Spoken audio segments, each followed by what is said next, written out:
Hello, fellow Gov 635 students. This is my week one response to the week one question. So the first question was, is Newstad's view of presidential weakness still valid today? Or as Skowronek suggests, was it simply a good perspective for analyzing the mid-century presidency?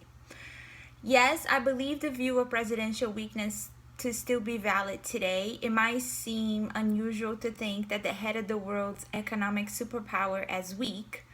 As Newstad suggests, the power of the presidency are illusory. He bases the presidential power on the president's power to persuade. The president cannot simply command and receive. His powers are shared, thus dependent on consent from other sharers, which he concludes to be Congress, the courts, the states, the press, private interests, and even foreign governments. Acceptance of the role of president does not guarantee that the rest of the government will fall at his feet. The evidence suggests that if people don't agree with the president, his ability to persuade them otherwise is pretty limited. Even though Obama did a lot of things while in office, like narrowly passing the healthcare bill, aka Obamacare, he was unable to convince Congress or the public to expand background checks on firearms sales, or to tax companies that ship jobs overseas, or to pass the DREAM Act and many other changes he attempted to do as president.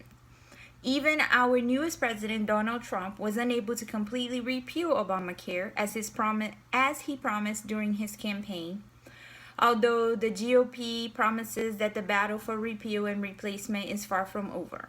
And President Trump's travel ban was also partially rejected by the Supreme Court. So the next question was, do the so-called administrative presidencies of the 21st century reflect a change in the importance of persuasive power, professional reputation, and public prestige? I do believe there is a change in the persuasive power of the president. However, I believe the professional reputation and public prestige still hold as much as importance today as it did in the past. There are many recent incidents of when the president's power of persuasion has fallen flat. For example, in the aftermath of Hurricane Katrina in 2005, President Bush was held up from sending in the National Guard because to do so he needed the authorization of governors. He did not receive this authorization for a time and was unable to do anything about it. And furthermore, the bureaucratic implements of the governmental bodies associated with deploying the National Guard were slow to act.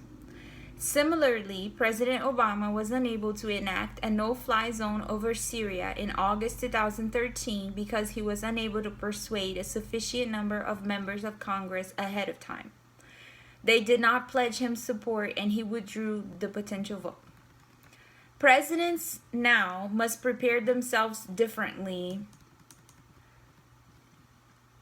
because a split-party government is commonplace. As Charles Jones wrote in Knowing What We Know About the Presidency, for some decades, a Republican president could expect to compete with the House and Senate Democratic majorities, even if he won by a landslide, which several did.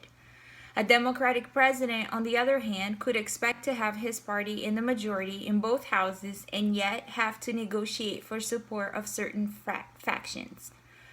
More recently, those patterns have changed.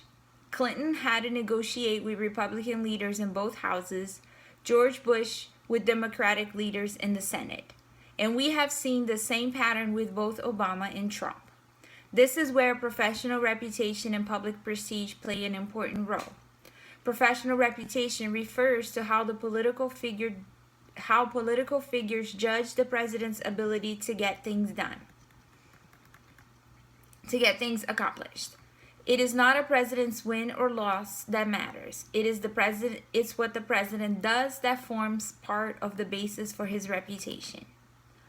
I leave you with this. What gains achieved in one instance must be weighed against losses registered in others, and battles won today would seem may foment opposition that will strike tomorrow, effectively undermining the president's longer-term prospects of effecting meaningful policy change. William G. Howell.